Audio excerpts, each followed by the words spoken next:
All right, welcome back to another episode of This Week in AI Security, coming to you for the week of the 16th of July, 2026. And again, we're a little bit lucky this week that we've got fewer stories to get through, which means we get a little bit of extra time to dive in on some of them in more detail, which is great because we've got a couple of really interesting ones, as well as a couple that we'll probably get through a little bit more quickly because they are just rehashes on things that we have discussed many times on the show already. So we're going to start with our first story, which is top AI agents built to catch malicious code can be tricked into running it. And you can file this under the bucket of AI coding practices, IDE environments, all of these areas where we have seen examples of indirect prompt injection, where we have a set of malicious instructions embedded in something like a README file, embedded into something like a code repository commit comment, or something like that, in which a LLM that is being designed to automate a process will pick up that malicious text and then execute on it.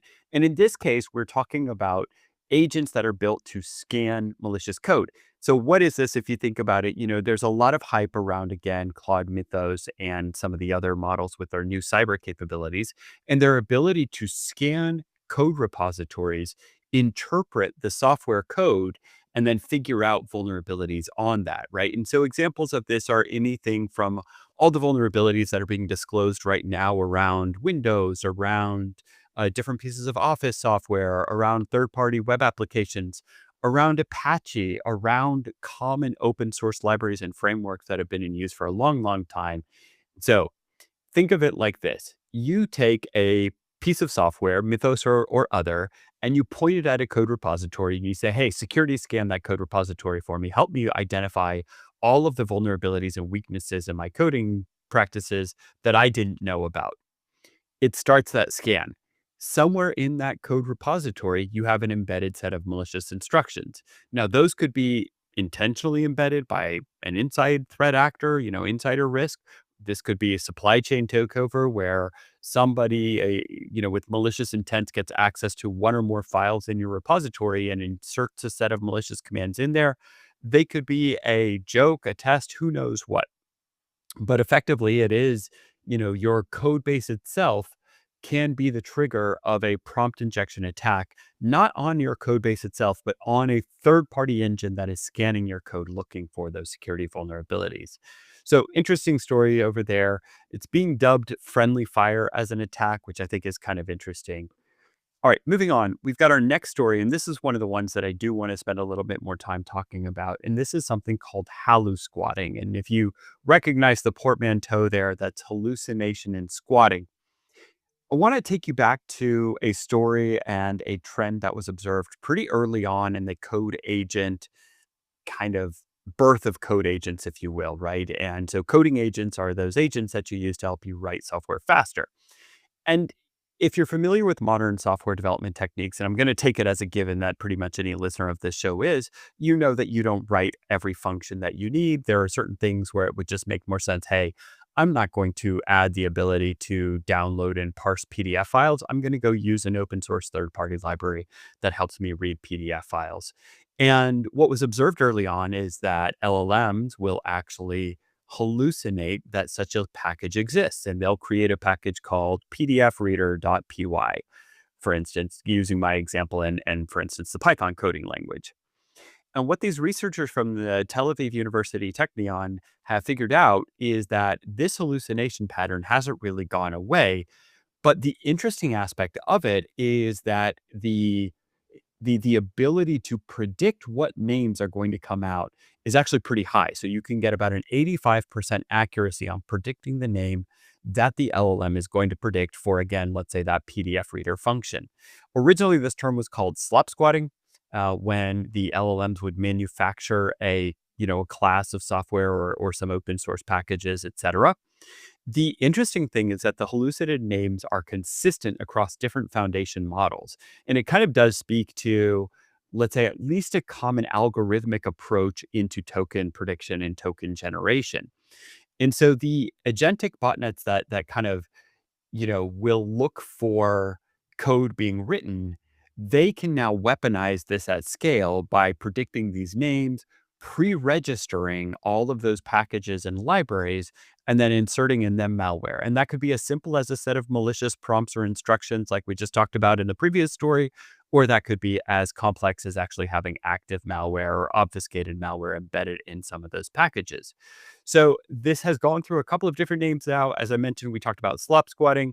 Palo Alto had come up with something called phantom squatting, and they had originally observed 250,000 domains sitting unregistered. And then we've now got this kind of next generation of it, which is this hallow squatting, kind of predicting what names are going to be created inside the code and in the manufactured or the agentically created code that people are going to be predicting and prompting for, and then using that as a attack surface to go embed malicious content. All right, moving on to our next story. And this one was a really interesting for me because it ties into, I'd say, like a larger meta problem that we've been talking about as an industry for a long, long time. And that is the speed of patching. So let me rewind for a second and kind of play out this story as it's unfolded from my perspective. So the first is, of course, we've seen the CVE and Langflow. It's CVE 2026 55255. And it's the first AI agentic orchestration platform, well, actually, maybe not the first that had a CVE, but it is the first one where the CVE has now made it into CISA's KEV. And so the KEV, if you're not familiar, is the known exploited vulnerability catalog. So this is, not only is the CVE theoretically there, so we know that there is a weakness inside the software, but we know that it is actively being exploited in the wild. We have documented evidence of this. We've got log files, we've got breach events, whatever the case may be. Now, what's interesting is that when a CVE like this lands in the CISA KEV, it typically kicks off a timer for federal and state agencies, and I think also branches of the military as well as federal civilian departments to act on that. And that timer, depending on the severity, I think can be anything from 3 days to like 90 or 120 days. Although there has been recent discussion, which we covered on the episode, about CISA kind of suggesting that those timelines need to be reevaluated given the rapid availability of exploit software. So now the way that I think about this is, okay, we've gone from knowing that like, hey, it's not always the LLM that's the target. It's very often some of these open source packages around the LLM. We've got the ability to discover the CVEs in the code. We've got the ability to now generate the exploits around that. We've now observed those exploits being used in the wild. And now we kind of come full circle to the point where this has risen to the level of state agencies, or rather federal agencies, now being required to patch this. So that's one thing. It's really a kind of a new milestone, if you will, in the life cycle of a vulnerability around a brand new piece of technology. And I don't know for certain how long it was for things like, let's say, cloud or initial SaaS applications to start having these vulnerabilities that rose to that level. But this is a really, really fast time frame.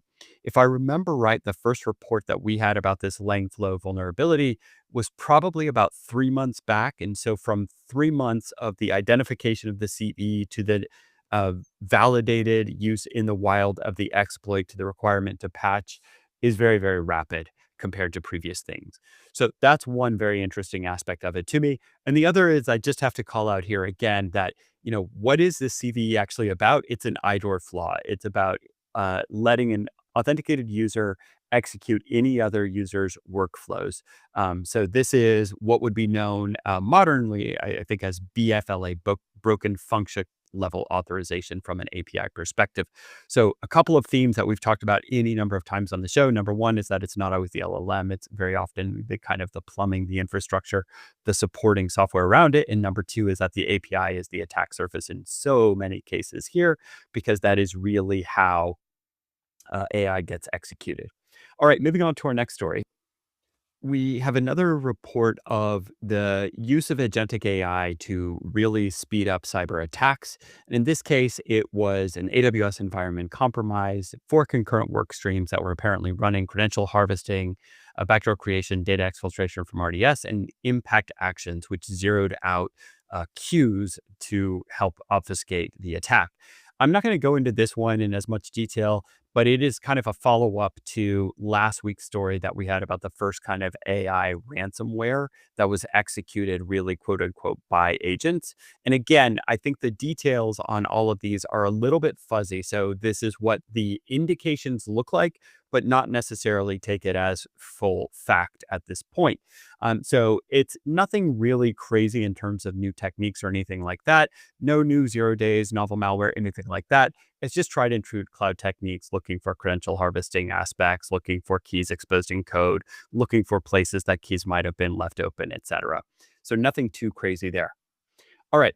And I want to finish up this week's episode with a little bit of deeper dive onto an article from the CEO of Microsoft, a blog post from the CEO of Microsoft, Satya Nadella. And it's framed here on TechCrunch as a quote unquote shocking warning to companies using AI. But I want to stop for a second and kind of like cool down the hype and actually talk about what is really being discussed in this article. So Nadella starts with this kind of bold claim that enterprises are actually paying twice for their use of enterprise AI models. And so they're paying once with money, which is really directly a result of token usage, and again by handing over proprietary knowledge that makes the model useful. The way to think about this is that models learn from prompts, tool usage, and especially the corrections that we make. So I issue a prompt, I don't get my response or my desired response. So then I kind of go correct my response, or rather my prompt, and I try again. And this is something that we try and try again. And this is being kind of categorized as something called distillation. And so one of the things that has been observed is that more and more enterprises are looking at this as saying like, hey, I can actually get my own model from one of these, open source, open weight models and start to use this distillation process on my own and try to make it smarter. And the model makers are actually arguing that that is out of bands from the terms of service of a lot of their usage. And Nadella's argument is that it is hypocritical for model makers to freely train their models on public web data, but then restrict their enterprise customers from doing this distillation action to the models themselves or onto models that they're trying to train themselves. And so Nadella is proposing that enterprises should retain ownership of their data, both in terms of the data that they use, but also at the layer of the prompts and the feedback and all of the reinforcement that users of these systems are providing in order to make it better. He called this something called exhaust, like the exhaust coming out of your car. It's kind of this byproduct of the use of the system, just like your exhaust is a byproduct of your use of the car. I don't know if I love that name necessarily, but I do understand where the argument comes from. It is, again, this byproduct of the use of the system that you're using. So, great, I'm using AI. I want the best results out of it. I'm going to start prompting it. I'm going to start correcting my prompt. I'm going to start iterating, getting better at it, etc.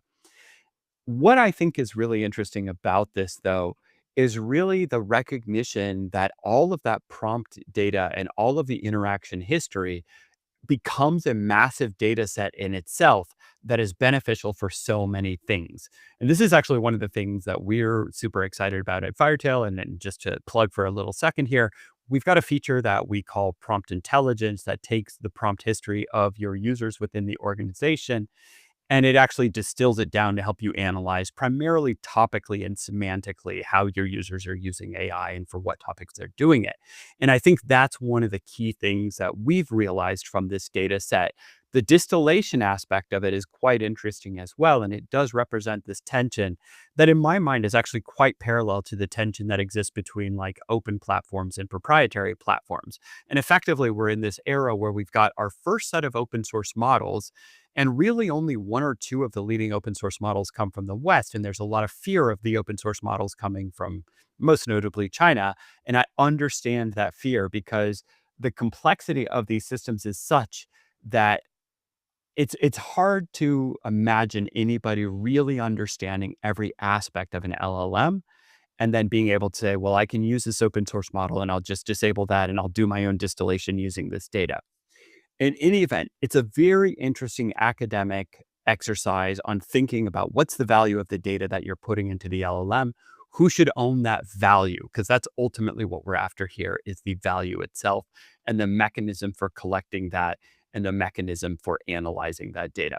All right. On that note, as always, we've got all of the articles linked. If you have any questions on anything you've heard today, please feel free to reach out. If you've got stories you want to highlight for us, please feel free to reach out. Otherwise, we'll talk to you next week. Like, subscribe, rate, review, all that good stuff. Have a great week. Bye bye.